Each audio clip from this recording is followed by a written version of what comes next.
हाँ, मैं राकेश परमार। मित्रों, आज तो माननीय प्रधानमंत्री जी ने अपने संबोधन में करीब करीब ये घोषणा कर दिया है कि अब लॉकडाउन का एक और चरण आने वाला है, क्योंकि उन्होंने कहा है कि अगले चरण की दिशा निर्देश जारी किया जाएगा। तो अब ये कहा जा सकता है कि हमको एक और चरण के लिए तैयार रहना चाहिए। ये अवश्यंभावी था, ये होना ही था। ये मामला मई जून तक जाएगा ऐसा मुझे लग रहा है। वो अलग बात है कि आपको अचानक कह दिया जाएगा कि 3 महीने का लॉकडाउन है तो आप मेंटली प्रेशर में आ जाएंगे, इसलिए आपको पर 15 दिन की गोली दी जा रही है।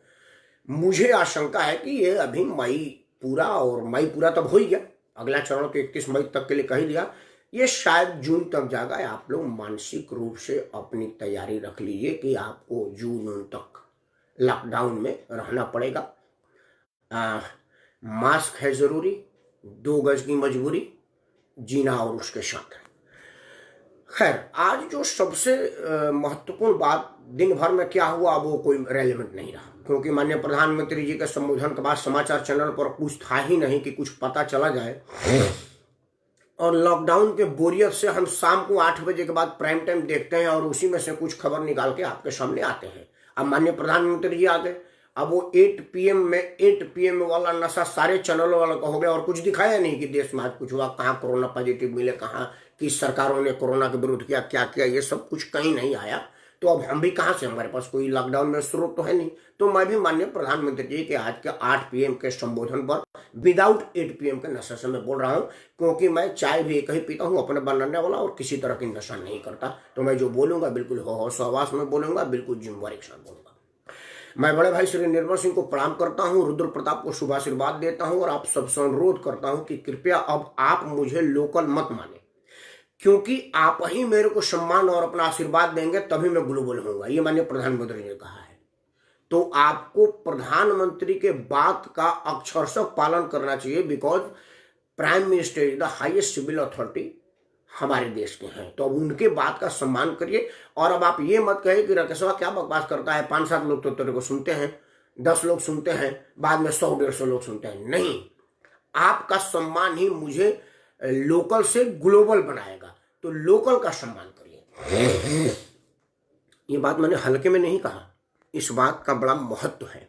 महत्व इसलिए है कि आप याद करिए, देश की आजादी से पहले अंग्रेजों का शासन था और अंग्रेजों के परम मित्र मोहनदास करमचंद गांधी जी के जिम्मे देश के आज़ादी की नेतृत्व ले लेने की ललक थी। मतलब वो कूद पड़े थे हमारे आज़ादी के, वो एक अलग मैटर हो जाएगा।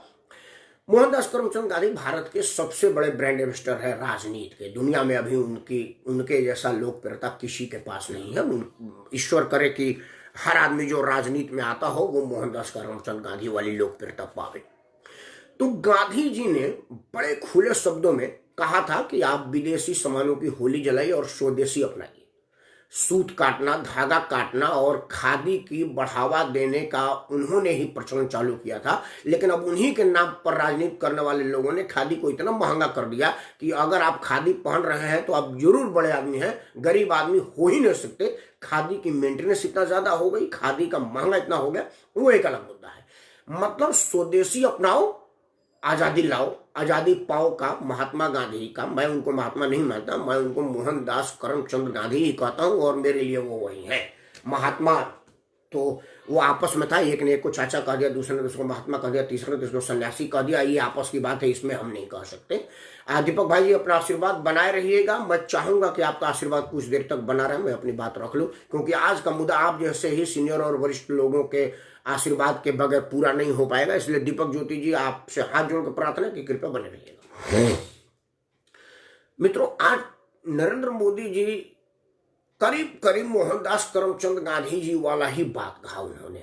आप इसको हंसी में बड़े सीरियस में ले जाओ। उन्होंने कहा था कि कोई भी ग्लोबल ब्रांड पहले लोकल ही था। बिल्कुल सही था। पहले छोटे से घरों में बनता था, उसके बाद वो लोकल मार्केट में गया, उसके बाद राष्ट्रीय हुआ, उसके बाद अंतर्राष्ट्रीय हुआ। यही होता है, कोई ब्रांड एक अचानक इंटरनेशनल नहीं होता। नरेंद्र मोदी जी पहले मुख्यमंत्री बने, तब प्रधानमंत्री बने, आज फिर ग्लोबल नेता बन रहे हैं। ये हर स्तर पर ये बड़ा जरूरी है। दूसरा क्या है कि मोदी जी आज के सिनेरियो में वो ये नहीं कह सकते थे कि आप विदेशी सामानों की होली जलाइए, क्योंकि अभी जो है ना वो ग्लोबल टेंडरिंग है, ग्लोबल मार्केटिंग है, ग्लोबल बिजनेस है। हम अंतरराष्ट्रीय स्तर पर एक सशक्त राष्ट्र है और हमारे राष्ट्र का राष्ट्राध्यक्ष को ओपन पब्लिक डोमेन में ये बात कहना कि आप विदेशी सामानों की होली जला दीजिए, स्वदेशी अपनाइए, ये उनका अंतरराष्ट्रीय कूटनीति का गलत हो जाएगा। क्योंकि अमेरिका भी चीन से परेशान है, लेकिन चीन के सामान का अपने देश में आयात रोक नहीं पाता है, क्योंकि इंटरनेशनल लॉ के अंतर्गत वो बंधा हुआ है। हम भी उस इंटरनेशनल लॉ के तहत बंधे हुए हैं, लेकिन हमारा फर्ज तो बनता है कि माननीय प्रधानमंत्री जी के मंशा को हम दुनिया के सामने रखें, अपने देशवासियों के सामने तो कम से कम रखें। क्योंकि मैं राकेश परमार मामूली आदमी, मेरा क्या हैसियत है? अगर अमेरिका मेरे को कोट करके नहीं कहेगा कि तुम्हारा एक राकेश परमार कह रहा था कि विदेशी सामान हटाओ, देसी अपनाओ, हमारी कोई हैसियत नहीं है। लेकिन हम ही जैसे अगर 130-35 करोड़ इंडिविजुअल रूप में इस बात को मान लें कि हमको लोकल को बढ़ावा देना है और लोकल को अपनाना है, तो आप समझिए कि हम कहां से कहां जाएंगे। और उसकी आवश्यकता भी है। क्यों? अभी कोरोना महामारी में आप देख रहे हैं कि उद्योग करीब करीब चौपट हो गया है, दुनिया का, मतलब भारत का नहीं, दुनिया का। ये कहां तक जाएगा, इस बात का बल तब मिलता है कि हमारे देश के जो मजदूर वर्ग थे, जो रीढ़ की हड्डी थे, महाराष्ट्र के, गुजरात के और जगहों के, उन लोगों ने उनको भगा दिया। मैं बड़ी विनम्रता से इस शब्द का प्रयोग कर रहा हूं, क्योंकि वो सब हमारे पूर्वांचल के भाई हैं। महाराष्ट्र की सरकार ने भगाया उनको। उनको तनिक भी शर्म नहीं आई कि जिस मजदूरों के शक्ति से आप आर्थिक राजधानी का तगमा पाए हुए हो, आर्थिक क्रांति का राज्य पाए हुए हो, जिनके कमाई पैसे पर आप टैक्स कमाते हैं, उसको 2-3 महीना आप खिला सके, ऐसी कोई सरकारों ने नहीं किया। और सबसे बड़ी बात है कि किसी भी राजनीतिक दल ने इसकी मांग नहीं की, क्योंकि राजनीतिक दलों को वोट लेना है, उनको तो वोट से मतलब है, आप मरे जिए से उनको क्या मतलब है। लेकिन हमारा तो फर्ज बनता है कि जो चीज जेन्युइन है उसको रखा जाए। ये एक अलग इशू है, लेकिन इसमें यही बात निकली है तो निकली है कि आज महाराष्ट्र से ट्रेनें भर भर के आ रही हैं, गुजरात से आ रही हैं, फलाना जगहों से आ रही हैं, और मजदूरों को उनके घर में धकेल दिया जा रहा है कि जाइए उस नर्क में मरिए, आपकी हमारी जरूरत नहीं है। वो बिल्कुल उसी तरह से हो गई है कि जब पूत कमा रहा है तो ठीक है, अगर कमा नहीं रहा है तो जल्दी से शमशान भेजो, अब ये किसी काम का नहीं है। बड़े कठोर शब्द है, लेकिन सच्चाई है और यही है। खैर, अब इस नेगेटिव में पॉजिटिव ढूंढना हमारा काम है। आप लोगों से अनुरोध करना कि इसमें हम क्या पॉजिटिव ला सकते हैं, क्या बढ़िया ला सकते हैं।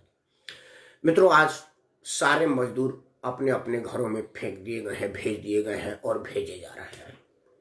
हमारे पास बड़ा बड़ा उद्योग स्थापित करने का जगह नहीं है। मैं बलिया के अपने शोभा छपरा गांव में बैठा हूं, तो कौन सा बड़ा उद्योग हासिल कर लूंगा। लेकिन लघु उद्योग, कुटीर उद्योग, मैं अपने घर में 2 कमीज सीने का काम करूंगा ना। आपको पता है, ये फेस मास्क बनाने का काम घरों में सिलाई मशीन पे औरतें कर रही हैं। कई वीडियो आया हुआ है, जो लोग वीडियो बना के डाल रहे हैं, और कुछ ऐसे लोग हैं, मैं कई लोगों से संपर्क में, वो कह रहे हैं कि मैंने 50 बना दिया जाए दिन भर में, खाली बैठे थे बबुआ, क्या किया कुछ नहीं, मैंने देखा यूट्यूब पर लिंक बबुआ दिखाया था, उसी को देख करके बना दिया और बड़ा बढ़िया बना। उन्होंने मेरे को फोटो भेजा था। मैं बोला यारी भाभी जी तो आपने बड़ा बढ़िया बना। हाँ, कहा कर बबुआ, यही क्यों डाला, सी देनी। ऐसे बहुत से लोग हैं, औरतें हैं जो घरों में सिलाई करती हैं। बहुत से ऐसा हमारा लघु उद्योग है हमारे गांव में, जैसे बांस का काम होता है, दरी का काम होता है। हमारे यहाँ जो गाजीपुर, बलिया, बनारस का जो क्षेत्र है, वहाँ कालीन उद्योग बढ़िया है। बनारसी साड़ी का तो दुनिया में मांग है। ये लोकल को अगर हम बढ़ावा देंगे तो ये ग्लोबल मार्केट पकड़ने में देर नहीं लगेगा। नहीं ग्लोबल मार्केट पकड़े, छोड़ दीजिए। आप कल्पना कीजिएगा, अगर हम 130 करोड़ लोग अपने लोकल लोगों के सामान को खरीदने लगे, तो चीन और जापान और अमेरिका को हमारे सामने घुटने टेकना पड़ेगा, क्योंकि उनको इतना बड़ा मार्केट से हाथ धोने का खतरा रहेगा। फिर उनको मजबूर होना पड़ेगा हमारे सामानों का इंटरनेशनली मार्केट में प्रमोट करने का। लेकिन जब हम अपने ही चीज की तारीफ खुद नहीं करेंगे तो कैसे करेंगे। माननीय प्रधानमंत्री जी का आज यही मंशा था। चूंकि वो देश के प्रधानमंत्री हैं, वो ये नहीं कह सकते थे कि विदेशी सामानों की होली जलाओ और देसी को बढ़ावा दो, ये सब नहीं कह सकते। इसीलिए उन्होंने कहा कि लोकल को बढ़ावा दो, देसी को बढ़ावा दो। उनकी मतलब, आप ऐसे दिख रहा, मतलब मेरा हाथ है तो इधर भी तो है, सिक्का आपको एक तरफ दिख रहा है, सिक्का का दूसरा पहलू देखिए। माननीय प्रधानमंत्री जी की मंशा यही थी कि आप विदेशी सामानों से परहेज करें और देसी को अपनाएं। आपकी मजबूरी भी है, क्योंकि लॉकडाउन में दुनिया से आयात बंद है, तो क्या करेंगे? जिस आदमी को इंटरनेशनल ब्रांड की परफ्यूम लगाने की जरूरत पड़ेगी, अब वो क्या करेगा? बदबूदार रहेगा? अपने गुलाब का इत्र लगाएगा जो हमारे गांव में बनता है, जो हमारे गांव से निकलता है। तो आप अब उसका आदत डाल लीजिए। जैसे हमारे आदरणीय निर्मल भाई जी हैं, पान खाने के लिए नॉर्थ एवेन्यू जाते हैं, पटेल नगर से और द्वारका से। लॉकडाउन में नहीं जा रहे हैं, तो लॉकडाउन इतना बड़ा काम करेगा कि इनको पान खाने की बीमारी से मुक्त कर देगा, एक व्यसन से मुक्त होंगे। लॉकडाउन का पॉजिटिव थिंक ये है, जो आदमी सिर्फ पान खाने के लिए नॉर्थ एवेन्यू जाता है गाड़ी चला करके, गाड़ी लेकर के, तो 5 रुपया का पान और 500 रुपया का पेट्रोल, तो 550 रुपया बचा। मुंह में एक व्यसन जाने की बीमारी से बचा। इसी को अपनाइए। और अब अगर 2 महीना से पान नहीं खाए हैं तो आगे भी ना खाएं। एक बढ़िया चीज का मतलब एक बुरी चीज से छुटकारा मिला। हम जैसे आदमी उसमें इस चीज को सोचते हैं, इतनी नेगेटिव में भी पॉजिटिव निकालने का विचार करते हैं और उसमें इन सबों को सोचते हैं। मित्रों, हमारा आज माननीय प्रधानमंत्री के संबोधन में से जो बढ़िया चीज मिला वो ये कि हम उसके नेगेटिव में सीधे पॉजिटिव निकालें और अपने लोकल चीजों का सम्मान करें और उसका इस्तेमाल करें। एक हमारे मित्र, तो कहने की मेरी हैसियत नहीं, बहुत बड़े आदमी है, प्रभाकर मिश्रा जी। प्रभाकर मिश्रा एक फेसबुक पर पोस्ट डाला था, बड़ा बढ़िया। उन्होंने डाला था कि हाँ लोकल का इस्तेमाल तो करेंगे। मैंने एक कमीज लोकल आया था, पोंछे बनाने के भी काम में नहीं आया। प्रभाकर जी का कंसर्न भी बिल्कुल जेन्युइन है, उस पर विचार करना चाहिए। आज हम सब लोकल वाले लोगों को चाहिए कि वो गुणवत्ता का ध्यान दें। गुणवत्ता, निर्मल भैया मैं पढ़ूंगा आपकी बात, आपने मेरे ख्याल से पान खाने की बात कहा है, वो रिदम टूट जाएगी। इन सब बात को रख करके पढ़ूंगा, आप बने रहिएगा, अपना आशीर्वाद बनाए रहिएगा। रुद्र आपकी भी बात पढ़ूंगा। तो गुणवत्ता पर अगर हम ध्यान देंगे तो मैं बिल्कुल दावे के साथ कह सकता हूं कि अगर मैं एक कमीज 2000 रुपये का खरीदता हूं और अगर एक कमीज 200 रुपये का खरीदता हूं, और अगर दोनों में से आधा दिन भी मेरा लोकल वाला चला तो मैं उस वाले को लात मार दूंगा। मैंने कह रहा 2000 में तो ये 6 आएगा भाई, मैं 6 पहनूंगा, लाल पीला नीला काला। लोग कहेंगे कि परमार बड़ा धनीमनी आदमी है, हर दिन नया कपड़ा पहनता है, ये सबसे बढ़िया रहेगा। मैं कहा एक लेकर, जो लोग कहेंगे एक ही कुर्ता है का, अभी हमें लिए थे, हाँ ठीक है बेटवा के ब्याह तक चलेगा। हम इसे क्यों करें? हमको क्या जरूरत है ब्रांड का? ना तो आफात पैसा आता है, ना ही आफात खर्चा करने की कोई जरूरत नहीं है। इसलिए आज आप सबसे हाथ जोड़ के प्रार्थना है कि अपने और अपनों का कदर करें और अपने और अपनों का सम्मान लें। ये चंद्रकला जी हैं, लोग माइकल जैक्सन का गाना सुनते हैं, उनको अंग्रेजी नहीं आता, लेकिन वो माइकल जैक्सन इसलिए सुनते हैं कि लोग समझे कि बड़ी प्रोग्रेसिव आदमी माइकल जैक्सन का गाना सुनता है। उनको चंद्रकला जी का ठेठ हिंदी बहुत सुंदर लग रहा है, लेकिन लोगों से पता नहीं, I have 3-4 city Michael Jackson. उनको पता है माइकल जैक्सन क्या गा रहे हैं, उनको सुनाई नहीं देता, समझ नहीं आता, क्या अंग्रेजी बुझते नहीं है, लेकिन सुनेंगे लोगों को बताने के लिए कि जी मैं माइकल जैक्सन का फैन हूं, इसलिए मैं प्रोग्रेसिव हूं। चंद्रकला की शोर कोकिला, चंद्रकला की मधुर आवाज बहुत उनको अच्छा लग रहा है, लेकिन वो कहने से शर्मा रहे हैं कि मैं कहूंगा कि मैं चंद्रकला की गाना सुना, अच्छा मतलब मैं लोकल आदमी हूं। हमको इस मानसिकता से उभरना है। अगर चंद्रकला जी बढ़िया गाती हैं, मधुर कंठ है इनका, स्वर कोकिला है, सरस्वती का वास है इनके गले में, तो हमको इनको इंडोर्स करना है और इन जैसे लोगों को सुनना और कहना है कि मैं चंद्रकला जी का गाना सुना, बहुत सुंदर गाना था उनका, बहुत प्यारी गा रही थी। मैं फेसबुक पर इनके 6 बजे जाती हैं, मैं रोज इनका गाना सुनता हूँ, इतना बढ़िया। लेकिन हमारी मजबूरी है, हमारे दिमाग में हेरिडिटी है कि मैं लोगों को कहूंगा कि हाँ मैंने आज देखा माइकल जैक्सन का। लोग पूछ लेंगे वो गाने का मतलब क्या है, ये मुझे नहीं मालूम। तो इस तरह की मानसिकता जो हमारे दिमाग में घर कर गई है कि मैं दिखाऊंगा कि ये मैंने अमेरिका से परफ्यूम लाया था तो ऐसे करके बोलूंगा, और ये बोलूंगा कि मैं गोविंदपुर से लिया तो ऐसे करके बोलूंगा। इस मानसिकता से हमें अपने आप को उबारना है। माननीय प्रधानमंत्री का यही सोच था। माननीय प्रधानमंत्री जी का कहने का भाव ये था कि आप एक मजबूरी में ही सही लोकल लोगों को प्रमोट करें, तब जाकर के देश उसी तरह से उन्नति करेगा जिस तरह की कल्पना हम कर गए थे, जिस तरह की कल्पना हमारे आजादी के जवानों ने किया था। अच्छा, ये एक मजबूरी भी है। क्यों? अब सब लोग अपने अपने गांव में गए हैं तो क्या करेंगे? वो लोग फ्रस्ट्रेट ना हो जाए, बेरोजगारी के वजह से किसी गलत कामों में ना लग जाए, इसलिए उनको लोकली उलझा रही है। जो उनके स्तर का काम हो वो काम उनसे करवाइए, उनका आर्थिक विकास भी होगा, देश का अर्थव्यवस्था भी बढ़ेगा और वो लोग सम्मान से समाज में जी पाएंगे। माननीय प्रधानमंत्री जी का आज यही उद्देश्य था, उनका आज कहने का मतलब यही था। इसलिए मित्रों, लोकल अपनाइए, ग्लोबल बनाइए, अपना और अपनों का सम्मान बढ़ाइए, माननीय प्रधानमंत्री जी का बात मानिए। अब आइए, जो मैंने हेडिंग दिया है लॉकडाउन 4 में आर्थिक पैकेज का। आर्थिक पैकेज माननीय प्रधानमंत्री जी ने घोषणा किया है। उसमें एक चीज मुझे लग रही है कि अस्वस्थामा हतो नरो वा कुंजरो वा, मतलब अस्वस्थामा मारा गया, हाथी मारा के आदमी, ये पता नहीं है। ये बात कहने से पहले मैं आपको एक छोटा सा मेरे ऊपर बीता हुआ कहानी बता रहा हूं, स्वयं पर आप समझ में आ जाए, क्योंकि माननीय प्रधानमंत्री जी ने जो कहा है वो बिल्कुल मेरे साथ घटी हुई घटना है। मित्रों, ये कहानी उस वक्त की है जब मैं ओखला में मैनेजर था। मेरी कंपनी गुड़गांव चली गई। गुड़गांव जाने के बाद सारे, चूंकि पर्सनल मैनेजर होने के नाते वो मजदूरों का कंसर्न ही मेरे साथ, सर कितना बढ़ाएंगे, क्या करेंगे। हमने उनको कुछ कुछ बढ़ा करके लेकर के गए, भाई तुमको बस दे रहे हैं, फलाना दे रहे हैं, ये सब कर आकर वर्करों को लेकर के मैं गुड़गांव चला गया।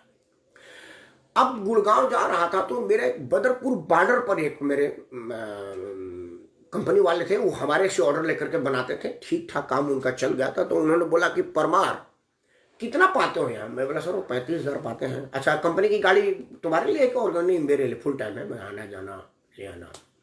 अच्छा, वो दिन देखा तुम अपोलो बत्रा में दूसरी गाड़ी में थे। मैं बोला वो जो परिवार को कोई जरूरत होती है ना तो मैं कंपनी से गाड़ी भेज देता हूँ, ये मालिक का ऑर्डर है कि तुम अपना गाड़ी मत डिस्टर्ब करो, कोई और गाड़ी भेज देना। ओ, मतलब दो गाड़ी इस्तेमाल लेते हो? मैं बोला दूसरी वाली तो कभी कभी, एक तो मेरे साथ गाड़ी ड्राइवर और 35 रुपये तनख्वाह। बोला परमार तो काम करो, 1.5 गुना तनख्वाह मैं तुमको दूंगा, तुम मेरे साथ ज्वाइन कर लो। मैं तो साला उछल पड़ा। मैं बोला ये तो मेरे घर के बगल में था। अब मेरी मत मारी गई थी कि मैं उसमें फरीदाबाद ज्वाइन कर लिया। उनको पता था, वो जानते थे, क्योंकि मेरे यहाँ से आते थे, मेरे मालिक के रिश्तेदार भी थे, मेरा 35 रुपये तनख्वाह है, गाड़ी उड़ी सब कुछ है। मैं आया और 1.5 गुना कहे तो मैं जोड़ आते गया, 50,000 रुपये के करीब मेरी तनख्वाह हो जाएगी। जब मेरे को चेक मिला तो 30,000 रुपये का मिला। तो मैं वो बोला अकाउंट वाले से आके, चूंकि हम लोग को अकाउंटेंट आके दे जाते हैं, पैसा लेने नहीं जाना होता, तो मैं बोला कि बाकी कैश देगा क्या? क्योंकि तब अब भी होता है, मतलब कुछ तनख्वाह कैश में, कुछ चेक में। तो मैं बोला बस कैश। तो सर ये तो मुझे मालूम नहीं है, ये तो साहब ने आपको ये चेक देने के लिए बोला है, कैश का मुझे जानकारी नहीं। तो मैं 1 दिन इंतजार किया कि हो सकता है यार अब इतनी हड़बड़ी क्या है, 2 दिन 3 दिन नहीं आया। तो मैंने अकाउंट को पूछा, अरे कुछ बोला सर ने? नहीं सर, हमको तो कुछ नहीं बोला, एक बार आप पूछ लीजिए ना। तो मैं उनके वो ऑफिस में गया। मैं बोला सर वो सैलरी वाली चेक आधा ही आया। कितना? 30,000 नहीं मिला क्या? मैंने मिला। हाँ। मैं सर आपको पता था मैं वहाँ 35 लेता था। हाँ मुझे मालूम था। मैं बोला आपने बोला था कि मैं 1.5 गुना दूंगा। बोला बिल्कुल 1.5 गुना, 1.5 गुना ही तेरे को दिया है। मैं बोला सर 35,000 का 1.5 गुना 30,000 कौन से मैथमेटिक्स से हुआ? बोला सुन बता देता हूँ, परमार तुम्हारा 30 रुपये तनख्वाह है, मतलब इतना 8 घंटे की ड्यूटी मान लो, तुम लोग 10 घंटे करते हो तो इतना रुपया घंटा हुआ। मैं ठीक है, 3 घंटा तेरे को लगता था घर से वहां तक जाने में, मतलब तेरा बच्चा सोया रहता था तो तुम जाते थे, फिर जब सो जाते थे तो आते थे, मतलब सोए सोए गाड़ी में जाते थे, सोए सोए आते थे। मतलब तुम्हारी ड्यूटी 7 बजे से शुरू हो जाती थी और 11 साढ़े 11 बजे तक चलती थी। मैं बोला हाँ सर ये तो था ही। अब तुम 7 बजे से 11 बजे तक की देख ले दिहाड़ी तेरी कितनी बनती है। यहां का तुम्हारा घर से 10 बजे निकलते हो और 10:10 पर ऑफिस में, लंच इसी गाड़ी में बैठ करके जाते हो, घर का बीवी के साथ खाना खाते हो, दोपहर में उसकी मुस्कान देखते हो, फिर अपने घर आते हो, फिर शाम को जाते हो, कई बार बीच में भी चले जाते हो। परसों तेरे घर से फोन आया था तुम घर चले गए। मैं बोला हाँ। तो तुम्हारी 1.5 गुना ही पड़ा। तुम कैसे मैनेजर हो कि तुमको जोड़ने, मतलब जोड़ नहीं पाते हो क्या? अब मेरे पांव तले जमीन खिसकने वाली कहानी चरितार्थ हुई कि मैं 35,000 रुपया और उतना रेस्पेक्ट छोड़ करके यहाँ आ गया, इस चक्कर में कि चलो यार 4 घंटा तक गाड़ी में बैठे बैठे बोर हो जाता था, मैं बगल में आता हूँ। नरेंद्र मोदी जी लगता है कि वो हमारे फरीदाबाद वाले मालिक की बात तो नहीं ना पा रहे हैं, क्योंकि उन्होंने एक बात कहा है जो बहुत चिंता करने वाला है। 20 लाख करोड़ रुपया या 20,000 करोड़ रुपया मैं सुन नहीं पाया, क्योंकि मैंने कैलकुलेटर में बैठाया तो आया नहीं। बोलो छोड़, मेरे लिए क्या करना है, मुझे नहीं मिलेगा, मैं जानता हूं। तो जो जिस गांव नहीं जाना उसको क्या गिनना। माननीय प्रधानमंत्री जी ने बड़ा साफ कहा है अपने संबोधन में कि बैंकों का मदद आरबीआई ने जो दिया है, वित्त मंत्रालय ने जो दिया, वो जो सब जोड़ समावेश हो 20 लाख करोड़ रुपया का या 20,000 करोड़ रुपया बनता है। मतलब जो आरबीआई ने पहले दिया, जो बैंक ने दिया, जो फलाने, वो सब जोड़ करके है। मतलब 20,000 करोड़ या 20 लाख करोड़ या जो 20 है, वो अब नया पैकेज नहीं है, ये बड़ी स्पष्ट हो गया है। इस पर विस्तार से चर्चा तब होगी जब उसका गाइडलाइंस आ जाएगा कि वो क्या है और कैसे है।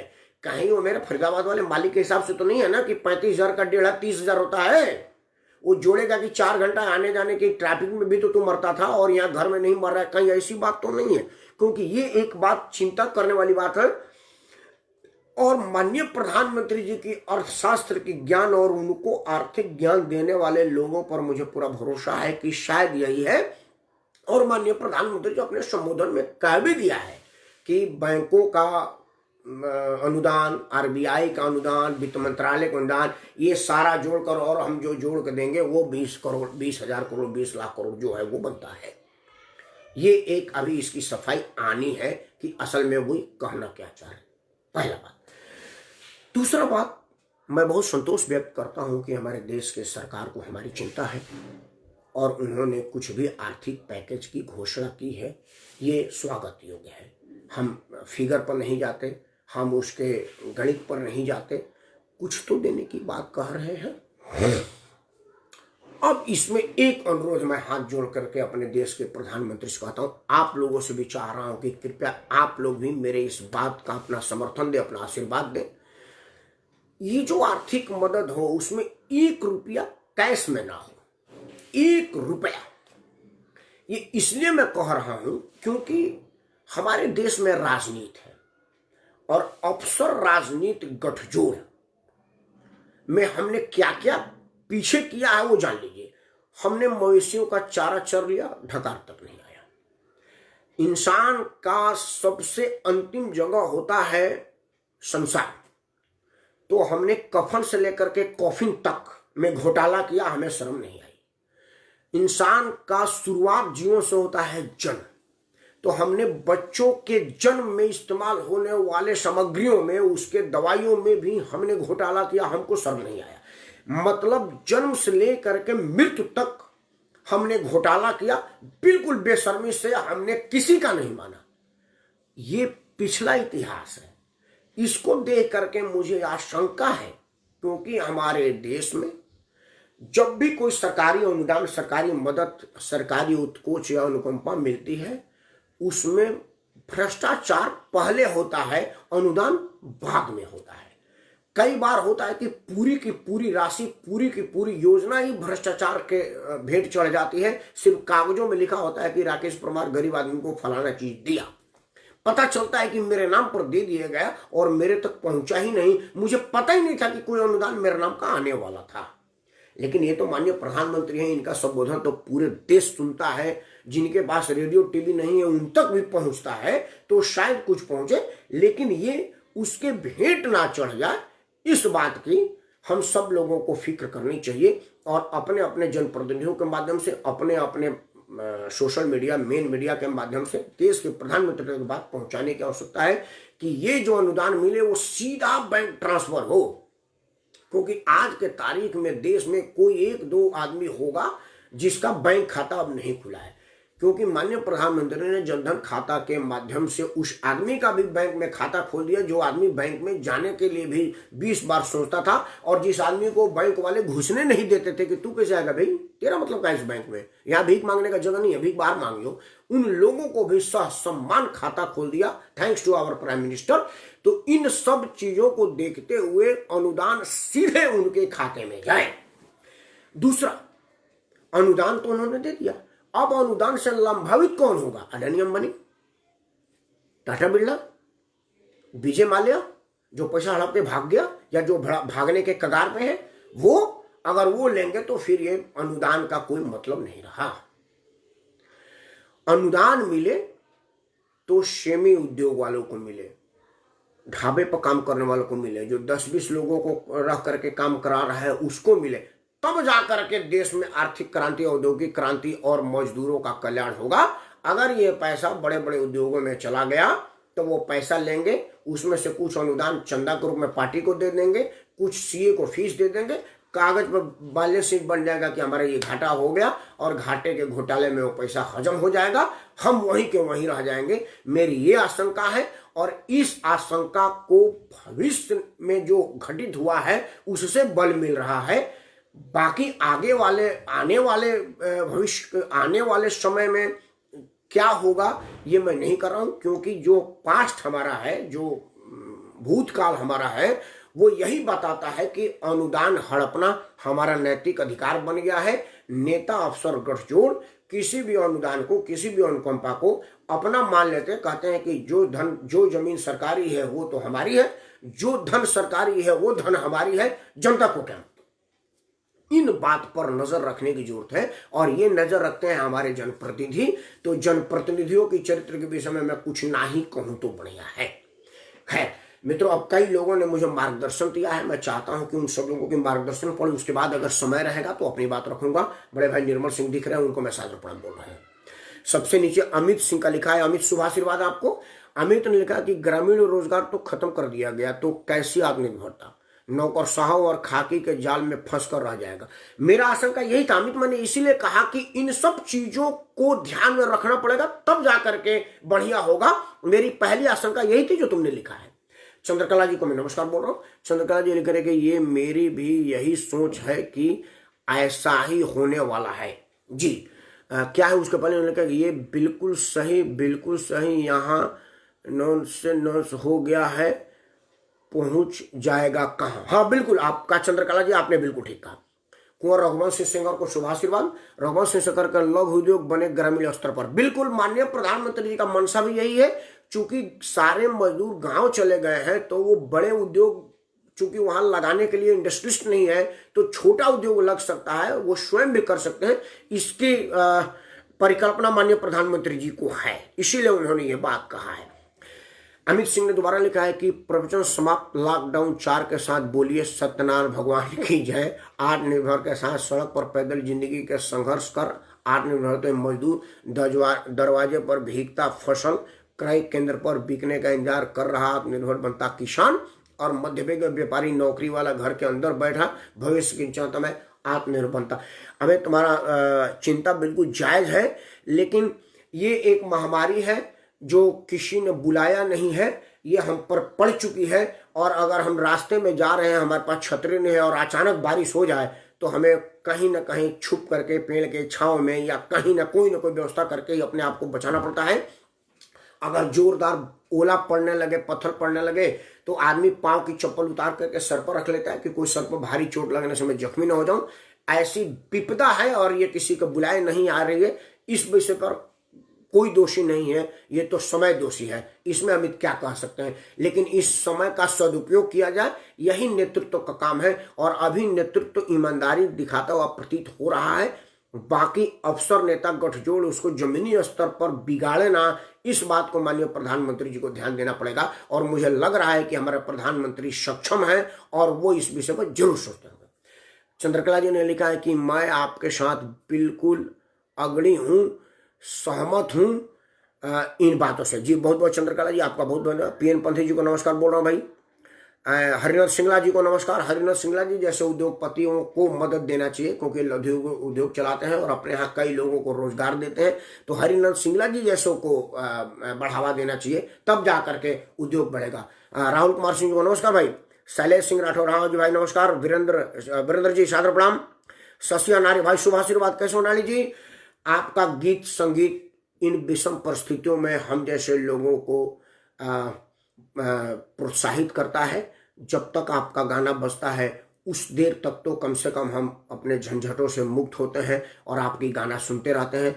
बाद में भी सौभाग्य है कि हम उसको दोबारा से सुन सकते हैं। शशिया नाड़ी, आपकी बेटी बहुत बढ़िया गा रही है, ईश्वर उसमें सरस्वती का वास करे। उम्र में बड़े होने के नाते मेरा शुभ आशीर्वाद है कि पूत के पांव पालने में दिख रहे हैं और आपकी बेटी जो मतलब जिस उम्र में जिस दर्जे की गा रही है, उसे लग रहा है कि जब शाम हो ऐसी मत वाली तो सुबह का आलम क्या होगा। ये वाला उस पर प्रेक्षित हो रहा है। माँ सरस्वती की आशीर्वाद उस पर बनी रहे। लड़की बहुत बढ़िया गाती है, ईश्वर उस पर अपना कृपा बनाए रखे। चंद्रकला जी ने दोबारा लगा कि बिल्कुल सही बोल रहे हैं आप, लेकिन हम लोग चीन के सामान लेने नहीं जाते। चीन का माल यहाँ आता है, जब वहां से आएगा नहीं तो लोग खरीदने नहीं। चंद्रकला जी, इसमें क्या है कि इसमें आप कुछ कर नहीं सकती हैं। अंतरराष्ट्रीय कानूनों के तहत हम बंधे हैं। हम किसी भी देश को अपने यहाँ सामान बेचने से मना नहीं कर सकते। ओपन बिडिंग है। अगर हम मन कर देंगे तो चीन हमारा सामान बंद कर देगा, अमेरिका हमारा सामान बंद कर देगा। हमारा जो सामान दुनिया के कई देशों में जाता है तो फिर हम कहाँ बेच पाएंगे। ये तो गिव एंड टेक है, आप हमको दीजिए हम आपको दें, तो इस तरह से। लेकिन हमें जैसे जापान है कि जापान को अमेरिका का बहुत बढ़िया संतरा आया था और जापान का संतरा खटा होता था। अमेरिका ने हिरोशिमा नागासाकी में बम गिराया था, तो चूंकि अंतरराष्ट्रीय कानून के हिसाब से अमेरिका से संतरा कुछ लोग लेके आए। अमेरिकी संतरा बहुत मीठी थी चीन के जापान के संतरे के मुकाबले, लेकिन एक आदमी ने वो संतरा को नहीं लिया, सड़ गया। तो जब वो संतरा सड़ गया तो व्यापारी लाना बंद कर दी, क्योंकि उन्होंने घाटे के लिए तो लेना नहीं था। तो इसमें हमारा फर्ज बनता है कि हम चीनी सामान का या किसी भी विदेशी सामान का परहेज करें। जब हम उस सामान की परहेज करेंगे, उस सामान से अवॉइड करेंगे, तब जा करके लोग चीन का सामान नहीं लाएंगे। नहीं तो हम चार्जर खरीदने जाते हैं तो कहता है 75 रुपए का, ये वाला दे दे, ये 500 का, नहीं ये नहीं चाहिए। तो हमको वहां पर अपनी आर्थिक फायदा और देख करके लगता है तब हम करते। तो हमें ही सामानों से परहेज करना पड़ेगा, उनको नहीं। बड़े भाई निर्मल सिंह ने कि पान खाए 2 महीना होगा। अरे बाप रे बाप, इतने देर में सबसे बड़ी खुशी की समाचार आपने दिया है। ईश्वर करे कि आप भविष्य में भी कभी पान न खाएं, ऐसी शुभकामना मेरा है आपके लिए। लॉकडाउन खुले लेकिन आपका पान का दुकान बंद हो जाए, आपका पान खाने का नशा बंद हो जाए, आपके पान खाने का तलब बंद हो जाए। 2 महीना तक अगर आप पान के बगैर जिंदा है, स्वस्थ है, ईश्वर करे आप इसे भी बढ़िया रहे, तो अब आगे पान खा करके मुंह खराब करें और व्यसन को बढ़ावा ना दें। यही मेरी शुभकामना आपके लिए है कि ईश्वर करे आपका पान परमानेंट बंद हो जाए। हम जैसों को बड़ी तसल्ली मिलेगी। रुद्र प्रताप सिंह ने लिखा, एक तो रुद्र प्रताप को शुभाशीर्वाद देते हैं। रुद्र प्रताप ने कहा, आप कितनी बार अपने लोगों को झोला लेकर चाइना जाते देखा है विदेशी सामान लाना को। रुद्र प्रताप, मैंने अभी चंद्रकला जी को यही बताया था कि हम झोला लेकर के चीन नहीं जाते हैं। अंतरराष्ट्रीय मजबूरी है, ओपन बिडिंग है, किसी को व्यापार करने से रोक नहीं सकते।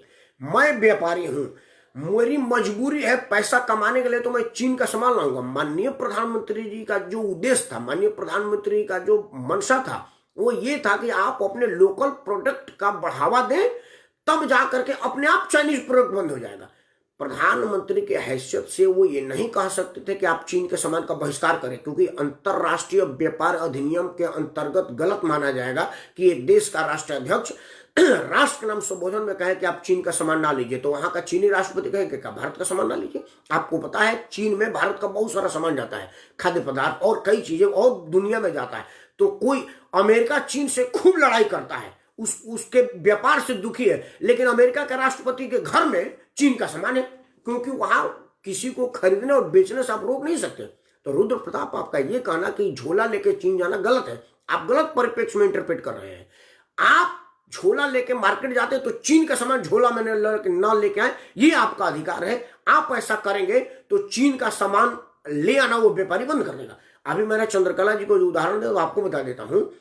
जापान में जब हिरोशिमा नागासाकी में अमेरिका ने बम गिराया था, तो उस दौरान उसके बाद क्या हुआ कि कुछ व्यापारी अमेरिका के संतरा लेकर के गए। जापान का संतरा बहुत खट्टा और खराब होता था अमेरिका के मुकाबले, लेकिन मीठी संतरा जापानियों ने नहीं खरीदा और वो सारा का सारा सड़ गया। तब जापान के व्यापारियों ने कहा कि यार जब लोग सामान खरीदते हैं तो मैं अमेरिका से लाऊं क्यों। फिर और अमेरिका से खेपाना बंद हो गया, तब जाकर के जापान स्वावलंबी बना। इसमें देश के नागरिक, मेरा अपना अधिकार है कि मैं चीन का सामान खरीदूं या ना खरीदूं। माननीय प्रधानमंत्री बीइंग प्रधानमंत्री, प्रधानमंत्री के सीट से इस बात नहीं कह सकते कि आप खरीदे कि ना खरीदें। ये बात है। रुद्र प्रताप सिंह और कहा है श्रीकांत, रुद्र प्रताप दोबारा कि लोहिया जी के बाद को मोदी जी ने बिना उनका नाम लिए कहा है। लोहिया जी से पहले महात्मा गांधी जी ने ये कहा था कि आप विदेशी सामानों की होली जलाएं और आप देश का सामान अपना। अगर निर्मल सिंह ने कहा कि think globally, act locally and think locally, act globally. बिल्कुल बिल्कुल यही, लोकल को प्रमोट करिए, ग्लोबल के आगे बढ़ जाएगा। दीपक ज्योति को नमस्कार। वाह, सामाजिक विषय का सही विश्लेषण, ये आपका आशीर्वाद है, आपकी कृपा है और आप सबों का प्रेरणा है, जिसके वजह से ये सब संभव है। बना एक अकेला क्या कर पाएगा, आप जैसे लोगों के वजह से। अभिषेक सिंह जी को नमस्कार बोल रहा हूं। अभिषेक सिंह जी डॉक्टर है और पूर्वांचल का नाम रोशन कर रहे हैं दिल्ली में रह करके। इन जैसे लोगों को भी चाहिए कि जब दवा की पर्ची लिखें तो लोकल दवा निर्माताओं की दवा लिखें, ताकि लोकल फार्मेसी आगे बढ़ेगी। इसलिए अभिषेक सिंह जैसे लोगों को भी जिम्मेदारी बनती है कि वो ये करें। अमीश ग्रामीण रोजगार खत्म, हाँ। उसके बाद भारतीय प्रवासी, हाँ भाई भरतवर्ष को नमस्कार। डॉक्टर अजय तिवारी, प्रवासी भारतीय के डॉक्टर अजय तिवारी जी, आप जैसा आदमी आत्मनिर्भर पर बात करता है तो बहुत अच्छा लगता है। डॉक्टर अजय तिवारी जी को चाहिए कि आत्मनिर्भरता पर जो आप काम कर रहे हैं उसको ग्लोबली इंडोर्स करें। अजय तिवारी जी जैसे लोग बहुत बढ़िया काम करते हैं, लेकिन उनको इंडोर्स नहीं कर पाते हैं। आपने प्रवासी भारतीयों के लिए किया था, कल मैंने पूरा कार्यक्रम आपके नाम पर किया था, कल का पूरा कार्यक्रम आपके लिए था, लेकिन कल आप नहीं मिले, इसलिए मुझे नहीं देखा। अब आज प्रवासी परिषद के अध्यक्ष डॉक्टर अजय तिवारी जी हमारे साथ हैं। दीपक ज्योति जी, आप तो अजय जी को जानते हैं, निर्मल भाई आप भी अजय भाई को जानते ही जानते हैं। अजय भाई ने इस लॉकडाउन में जितना प्रवासियों के लिए मदद किया वो काबिले तारीफ है, लेकिन आज का मुद्दा अजय जी ये है कि हम लोग लोकल ब्रांड को कैसे इंडोर्स करें। आपके पास प्रवासी परिषद के माध्यम से अपने पूर्वांचल के लोगों के यहाँ अप्रोच है, पूर्वांचल के लोगों के यहाँ संपर्क है। आप जो लोग आपके मेंबर हैं या जिस माध्यम से आप लोगों से संपर्क करते हैं या जो लोग आपसे संपर्क करते हैं, उनको FIR करवाने और लोकल लोगों के धमकी देने से जो झगड़ा में आते हैं, अरे बाप रे, जयप्रकाश मिश्र जी आ गए। लगता है मुझे, लगता है 2 दिन से मेरा सौभाग्य बढ़ने वाला है। कल प्रभाकर मिश्रा जी दर्शन दे करके मुझे सम्मानित कर दिए थे, मैं उछलने वाला था। वो लाइव आकर के बोल दिए, जयप्रकाश मिश्रा लाइव नहीं बोलेंगे नहीं तो मेरा भाव बढ़ जाएगा। हालांकि प्रभाकर मिश्रा को कल यही बोला था कि हे प्रभाकर मिश्रा जी, आपका दर्शन ही मेरे लिए बहुत है, आप लाइव में आकर के बोल के मुझे सम्मानित नहीं कर पाएंगे, क्योंकि इसमें आपको मतलब वो लगेगा। लेकिन प्रभाकर मिश्रा आ गए थे, जयप्रकाश मिश्रा नहीं आएंगे मुझे मालूम है। जयप्रकाश मिश्रा मुझे दिखते रहे, यही मेरे लिए टालने की बात है। मैं बात कर रहा था डॉक्टर अजय तिवारी की। डॉक्टर अजय तिवारी, आप जैसे लोगों के बाद जिनमें पूर्वांचल के लोगों के यहाँ सीधा संपर्क है, आप बहुत बढ़िया काम करते हैं कि कोई लोकल आदमी अगर किसी को डांटता फटकारता है तो आप पुलिस में FIR करवा देते हैं उसके साथ मदद करके। ये बहुत बढ़िया काम है, लेकिन उससे भी बढ़िया काम होगा कि उसको इतना आत्मनिर्भर बनाइए कि किसी की हिम्मत हैसियत ना हो उसके विरुद्ध FIR के सोचने की, उसके विरुद्ध केस की सोचने की, और उसमें आप अजय तिवारी जैसे लोग बढ़िया काम कर पाएंगे। उन लोगों को इंडोर्स कराइए कि भाई तुझे कंपनी कैसे चलाना है, तुझे क्या करना है। छोटे में तेरे अभी लॉकडाउन में तू घर में बंद है, बीवी बच्चे 3 आदमी एक ही कमरे में है, तो कम से कम 3 मीटर कपड़ा लेके आ, उसमें बुकरम लेके आ और फेस मास्क बना, और फेस मास्क बना करके पड़ोस के 4 घरों में जाकर के दे कि लीजिए ये 10-10 रुपये हम आपको दे रहे हैं। अगर उस आदमी को उसके फेस मास्क पर भरोसा हो गया तो फोन करेगा, हेलो 2 और दीजिएगा, बढ़िया लगा आपका। आप इसे मोटिवेट कीजिए, आपको लोगों का संपर्क है और आपको लोगों को पता है कि कौन आदमी किस काम में है, क्योंकि जब आप किसी की सदस्यता देते हैं तो उसके काम की विवरण रखते हैं। डॉक्टर अजय तिवारी इस काम में बहुत बढ़िया कर रहे हैं। आप सिर्फ लोगों की, प्रवासियों की सम्मान करें ये काफी नहीं है, प्रवासी सम्मान स्वयं में हासिल करें बिना आपके मदद के, ये आप करिए। और आप ऐसा तभी कर पाएंगे जब वो आत्मनिर्भर बने, इस बात का उपाय करेंगे। डॉक्टर अजय तिवारी जैसे लोगों को ये बात करना चाहिए। दीपक ज्योति जी, आत्मनिर्भर भारत और वसुधैव कुटुंबकम पर कोई प्रकाश डाले। मैं वही कह रहा था दीपक जी, आप चले गए थे। मैं वही आत्मनिर्भरता का मतलब है कि जो जिस लायक है वो वही करे। हम मान लो 10 बाई 10 के एक कमरे में रहते हैं, एक सिलाई मशीन मेरे घर में है, मेरे पास पैसा नहीं है कि मैं कोई बहुत बड़ी फैक्ट्री किराए पर ले सकूं, तो कम से कम मैं अपने पत्नी को कहूं कि एक काम करो, 5 मीटर कपड़ा लो और इसको 3 तह कर करके और मास्क बनाओ, जैसे यूट्यूब पर दिखा रहा है, बनाओ। उसको मैं ले करके अपने गली में जाऊं और बोलूं कि देखिए ये मास्क है, आप इस्तेमाल करें, आपको अच्छा लगेगा तो उनको कल पैसा दीजिएगा।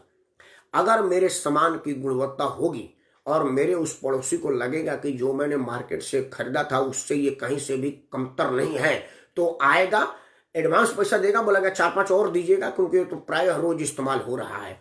ये है आत्मनिर्भरता का ज्ञान। फिर मेरा एक पत्नी 15-20 मास्क अगर बना करके मार्केट में दे देती है तो कम से कम उसके अपना खर्चा आ जाएगा और वो आत्मनिर्भर होगी। जो उसके हाथ में कमाई आएगा तो उसको लगेगा कि ये मेरा पैसा है, हालांकि मेरा पैसा भी उसी का पैसा है, लेकिन अगर वो स्वयं कमा के करेगी तो उसका आत्मबल मजबूत होगा। और इसी तरह से हम छोटे छोटे, जैसे हमारे गांव में बांस की दौरी बनाते हैं, बांस की सामान बनाते हैं, बांस की सुपली बनाते हैं।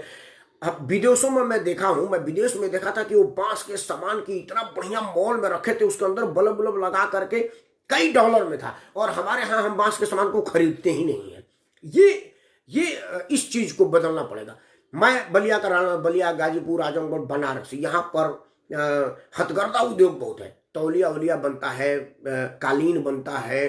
गाजीपुर, आजमगढ़ का पूरा बेल्ट, बनारस तक तो अंतरराष्ट्रीय स्तर पर कालीन एक्सपोर्ट होता है वहां से। हम उसको और ज्यादा मदद करें, उसका मनोबल बढ़ाएं, उसका सामान खरीदें।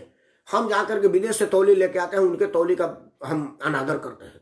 आज मजबूरी में ही सही हमको चेहरा ढकना पड़ रहा है, तो हमसे कम से कम लोगों से गमछा ले, उनका बिक्री बढ़ेगा और उनका सम्मान होगा। ये एक मौका मिला है आत्मनिर्भरता पर, इससे जाकर के हमारा सम्मान बढ़ेगा। चंद्रकला जी कहा कि मैं ज्यादा से ज्यादा अपना इंडिया की लोकल सामान, बिल्कुल बहुत बढ़िया करती हैं। चाहे मेरे जूते हो छके कह दे सारा मेरे हाँ जी, बिल्कुल बिल्कुल बिल्कुल बिल्कुल। जयप्रकाश जी को मैं पहले ही प्रणाम बोल चुका हूं। अरे मेरा भाई ब्रजेश को शुभ आशीर्वाद। ब्रजेश मित्रों, आपको बताया ब्रजेश मेरा छोटा भाई है और कोरोना महामारी में प्रथम पंक्ति के योद्धा के रूप में काम दे रहा है। जो लोग बाहर से आते हैं उन लोगों को मोटिवेट करता है, उन लोगों का व्यवस्था करता है, उन लोगों के लिए जो भी हो सकता है अपने स्तर पर करता है। ये एक बड़ी तारीफ की बात है। ब्रजेश को मेरा बहुत बहुत शुभकामनाएं, तुम कोरोना वॉरियर के फ्रंट लाइनर हो। जयप्रकाश जी ने कहा कि मेरे गांव में मेरा देश, हमारा जिला, हमारी दुनिया के विचार को लागू करना होगा। जयप्रकाश जी, हमको याद है कि आप लोग ग्रामीण उद्योग पर कई तरह के उद्योगों की हम लोग चर्चा करते थे और इस विषय पर हमने गहन अध्ययन भी किया था, लेकिन वो चूंकि थोड़ा सा आप मॉरिशस से चले गए थे और वो रह गया था। जयप्रकाश जी, अब वो समय आ गया है कि उन चीजों को जा करके करें। जयप्रकाश जी दोबारा, क्योंकि पारंपरिक कारोबार को बढ़ावा देगा, बिल्कुल पारंपरिक कारोबार को ही बढ़ावा देना होगा। जो लोग जैसे सड़क पर जो लोग रहते हैं और वो लोग बांस वास की बढ़िया सामान बनाते हैं। कई लोग, जैसे मुझे याद है मेरी आजी, मतलब जिसको लोग ग्रैंड मदर बोलते हैं, हिंदी में दादी बोलते हैं, वो मूंज की और ऊपर से मूंज का ही वो बनाती थी, कंडे का पता ना उसको और क्या कहते हैं, दौरी, सुपली, इतना बढ़िया बनाती थी कि वो जिस चौकोर बोलिए चौकोर बना देती थी, गोल बोलिए, लंबा बोलिए, वो बोलिए, तो बहुत मतलब सुराही जैसा उसने एक दौरी बनाया था। मैं जब मॉल में देखा तो देखा उसमें बड़ा बढ़िया कर, मैं बोला यार मेरे आजी का वो प्रतिभा उसके साथ ही चला गया, हमने उसका कोई भाव ही नहीं दिया। हम लोग भूंजा उजा खाते थे उसी दौरी में खाते थे। इन सब के पारंपरिक उद्योग को, जैसे हमारे यहाँ का नट समुदाय होता है, वो पारंपरिक जिम्नास्ट होते हैं। हमने उनको सिर्फ उनके मनोबल को बढ़ा देना है कि तुम अंतरराष्ट्रीय जिम्नास्ट प्रतियोगिता में जा सकते हो, वो जिम्नास्टिक में बहुत बढ़िया काम करेंगे। हमारे मलाह होते हैं, वो पैदाइशी तैराक होते हैं क्योंकि उनका जीवन पानी से ही शुरू होता है। हम अगर उनको उनके तैराकी पर थोड़ी सी उनका मनोबल बढ़ा दें तो अंतरराष्ट्रीय स्विमिंग प्रतियोगिता में वो जीत सकते हैं। अब जो आदमी खेत में काम करता है उसको तैराकी कराए, जो तैराकी काम करता है उसे खेत कटवाए। उससे बढ़िया है कि जो परंपरागत काम है उस विषय पर हमको विचार करना पड़ेगा। माननीय प्रधानमंत्री जी का आज का यही उद्देश्य था। आज का उनका कहना यही था कि आप लोकल को खुद सपोर्ट करेंगे तभी वो ग्लोबल होगा। हमारा बड़ा उल्टा है कि मैं उस लोकल के मुंह पर दिखाता हूं कि देखो ये परफ्यूम हम अमेरिका से लाए थे, ये कच्छा जो मैं पहना हूं ना वो मैं स्विट्जरलैंड से लाया था, ये जो गंजी मेरी है ना वो ऑस्ट्रेलिया से मेरा चाचा लेके आए थे। मतलब मैं उसके मुंह पर गाली दे रहा हूं, उसको नीचा दिखा रहा हूं और वो पूछ देते कि भाई साहब ये कितना दिन चला, 3 महीने में तो फट गया। तब मेरा मुंह इतनी हो जाती है। तो मुझे करना क्या है कि जो लोकल वाले लोग हैं आज उनसे सामान खरीदते हैं और खरीदो कहें कि तुम्हारा सामान बहुत बढ़िया था। यही लोकल की भी जिम्मेदारी होती है कि वो अंतर्राष्ट्रीय मापदंड के अनुसार से अपनी गुणवत्ता को मेंटेन करे और हमें मजबूर कर दे सामान को, उसके सामान को खरीदने पर, तब जाकर के ये मामला बैठ पाएगा और तभी जाकर के हमारे कुटीर उद्योग का मनोबल बढ़ेगा और आत्मनिर्भरता बढ़ेगी। देश के प्रधानमंत्री का यही मंशा था। देश के प्रधानमंत्री का क्या मंशा था? हमारा मंशा भी यही है, आपकी मंशा भी यही है कि हम सब लोग आत्मनिर्भर हो, क्योंकि एक स्वाभिमानी इंसान, आत्मनिर्भर इंसान मुंह उठा करके जी सकता है। बैंक का लोन लेकर के भागने वाला इंसान मुंह छुपा के जीता है। हमें इन सब चीज़ों को भी ध्यान देने वाली बात है। मित्रों, आज का बात यही था। माननीय प्रधानमंत्री जी का उद्देश्य कि हम लोकल को इतना सम्मान दें। आज का लोकल है, कल का ग्लोबल है। उसके जो अंतर की चिंता, जो निहितार्थ है, जो माननीय प्रधानमंत्री की जिम्मेदारी को उसे नहीं कर सके कि हमें विदेशी सामानों से परहेज करना है और देसी सामानों का बढ़ावा देना है। ये मैं कह रहा हूँ, क्योंकि मेरे बात का कोई अंतर्राष्ट्रीय नेतागण कोट करके केस नहीं कर सकता, नाजायज फायदा नहीं उठा सकता, गलत व्याख्या नहीं कर सकता। और इसी तरह से हम 335 करोड़ लोग, जो 130-35 करोड़ लोग हैं, इसी बात को अक्षर से मान लें तो हमारा देश आत्मनिर्भरता में ऊपर होगा। क्योंकि 135 करोड़ लोग अगर उद्योग शुरू कर दें तो दुनिया हमसे पानी मांगेगी, दुनिया हमारे सामने नतमस्तक होगी। मित्रों, कोरोना महामारी कुछ दिनों के लिए है, ये हारेगा, हमारा देश जीतेगा। बस जरूरत है कि हमें अपना धैर्य बनाए रखना है और हिम्मत मर्दा तो मदद खुदा। हारेगा कोरोना, जीतेगा हिंदुस्तान, मेरा भारत महान।